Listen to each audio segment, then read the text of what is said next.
dipercayakan oleh Allah. Ia tidak mengerjakannya sendiri, tetapi ia mau menyertakan murid-murid. Dan hal itu juga yang ditawarkan oleh Allah kepada kita. Allah memanggil saya, Allah memanggil saudara, mari ikutlah. Mari ikutlah dan ambil bagian di dalam memberitakan Injil Allah, supaya Injil Allah ini tersebar dan sampai dirasakan, dialami oleh orang-orang yang ada di sekitar kita, yang sering kali kita anggap sebagai orang-orang yang tidak mengenal Allah.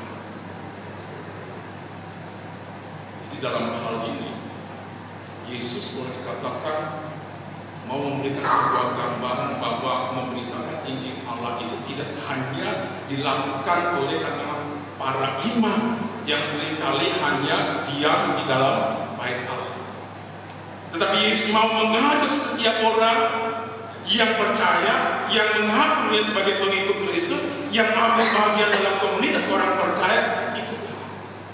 Beritakanlah Injil Allah itu di dalam kehidupan dan melalui kehidupan kita. Tidak hanya bergantung kepada saya atau kepada orang tua, tapi Bapak Ibu Saudara dipanggil diajak.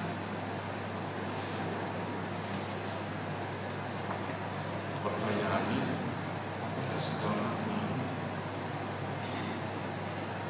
Apakah saudara bersedia mengiring jalan Yesus? Bukan hanya ke daerah Galilea, tetapi kemanapun Tuhan mengutus, kemanapun Tuhan mengirim, kemanapun kita ditempatkan oleh Allah. Maukah kita mengiring langkah Yesus dan memberitakan Injil? Sulit. Kita akan berkata sulit. Karena mungkin kita akan berpikir kita bukan orang yang pintar, ya, seperti pendeta katalah yang bisa mengulas sekian banyak ayat Alkitab. Sebab kalau kita perhatikan apa yang dikatakan di dalam ayat 23, itu dikatakan, dan ini hal yang penting. Yesus pun berkeliling di seluruh Galilea, ia mengajar dalam rumah-rumah ibadat dan memberitakan Injil kerajaan Allah, serta melenyapkan segala penyakit dan kelemahan di antara bangsa itu.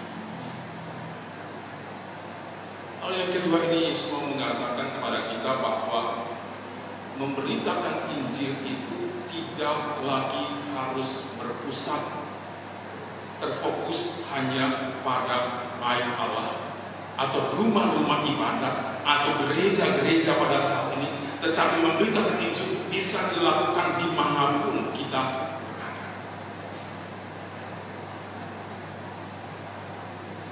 Ketika kita sekolah, di situ kita bisa memberitakan Injil kerajaan Allah. Ketika kita bekerja, yang mungkin pada saat itu kita sangat bisa digoda untuk mencari keuntungan yang sebesar-besarnya tanpa kita peduli dengan orang lain, di situ kita diajak, mau nggak ikut aku?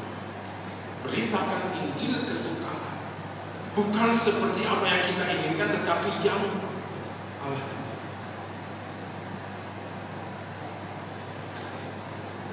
Dimanapun. Jadi melalui sikap, tindakan, perbuatan, pekerjaan yang kita tekuni, di situ kita bisa memberitakan Injil. Jadi tidak hanya sekedar katakan, oh bagaimana kita menjelaskan kita. Ada yang bisa kita lakukan dengan baik, dengan benar, dan itu sesuai dengan kehendak Allah. Lakukan. Pertanyaan kita, masih benarkah pemberitaan yang dilakukan oleh gereja dengan berbagai kegiatannya yang berbeda, sehingga orang di luar mau mendengar, setiap orang mau datang mendekat kepada Allah? Ataukah kita sudah menjadi gereja atau komunitas orang percaya seperti yang digambarkan oleh Rasul Paulus di dalam jemaat Korintus? Mereka mengaku diri sebagai tubuh Kristus dengan Yesus sebagai kepalanya. Mereka mengaku diri sebagai sebagai persekutuan orang yang percaya kepada Kristus, tetapi dalam kenyataannya mereka terpecah-pecah, mereka berkelompok-kelompok. Dan ini menjadi sesuatu yang sangat memprihatinkan Paulus pada saat itu, yang mungkin bisa saja terjadi dalam kehidupan gereja pada masa itu. Ada banyak komunitas yang menamakan diri gereja, tetapi ada banyak kemudian akhirnya gereja yang tidak bisa berjalan bersama. Jadi di sini kita bisa mendapatkan dua hal. Di dalam kehidupan kita bergereja, Rasul Paulus mengingatkan, hindarilah pengkultusan terhadap orang-orang yang mungkin cukup, bahkan mungkin sangat berpengaruh dalam kehidupan bergereja. Jangan seperti jemaat di Korintus, aku golongan Paulus, aku golongan Apolos, aku golongan Kefas dan sebagainya. Ini yang kemudian akan menyebabkan adanya perselisihan. Hindarilah pengkultusan. Apakah itu pendeta, apakah itu penatua, apakah itu aktivis dan sebagainya.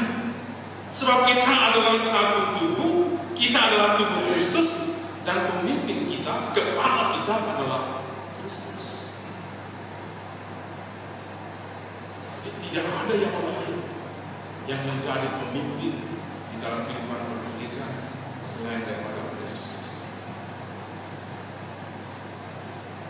Kalau gereja tak sampai, ini pengikut Stento, ini pengikut misalnya Alfa Omega, ini pengikutnya lagi, ini pengikutnya. Ketika kita masuk ke dalam kondisi yang seperti ini, sulit bagi kita untuk bisa berjalan. Oleh sebab itu, dalam situasi dan kondisi jemaat Korintus yang seperti itu, yang mungkin saja bisa terjadi dalam kehidupan bergereja pada zaman ini, Rasul Paulus mengingatkan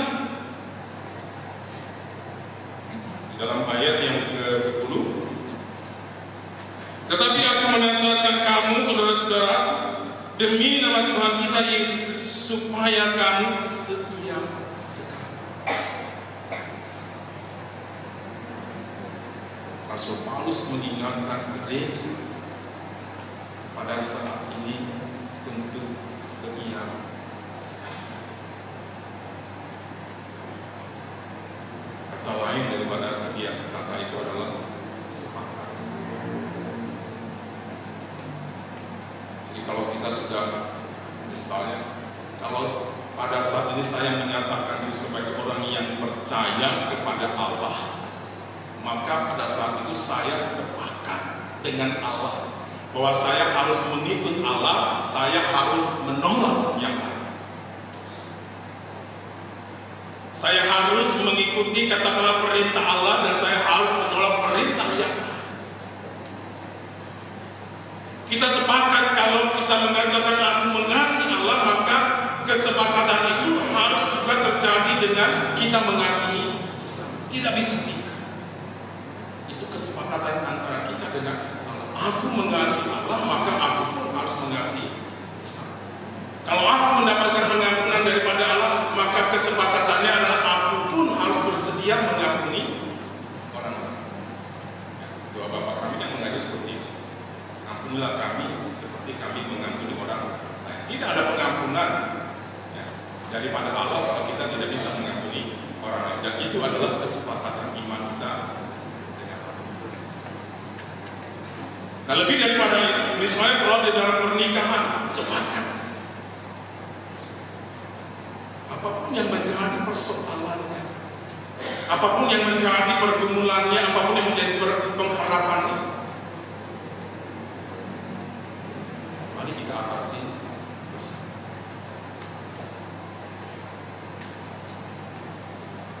Setia sekali itu seperti orang yang berjalan berdampingan tangan, bahkan yang memeluk pasangan,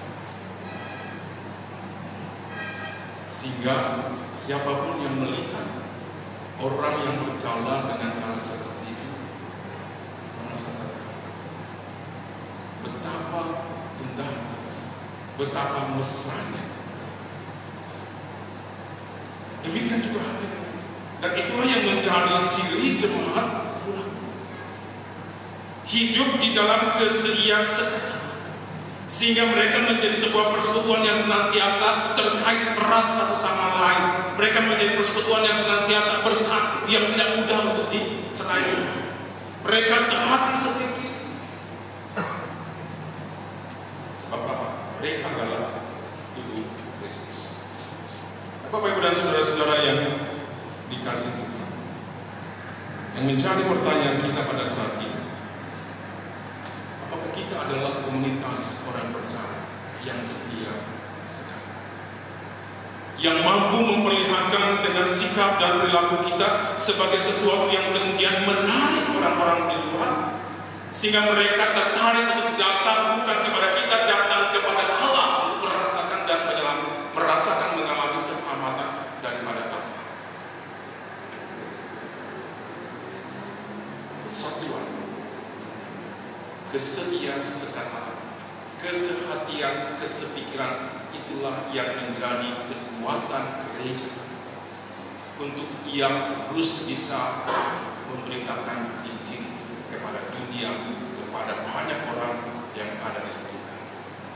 Tetapi kalau ia hanya mengandalkan dirinya sendiri sebagai orang yang berpengaruh dan sebagainya, maka ada saatnya di mana gereja akan mengalami perselisihan, perpecahan, kemudian menjadi sia-sia. Paulus mendasarkan untuk kita belajar dari jemaat Korintus. Hindarilah perpecahan, hiduplah sedia sekali. Sebab kita adalah satu tubuh yang harus hidup di dalam kesatuan yang terkait erat satu dengan yang lain, berjalan bersama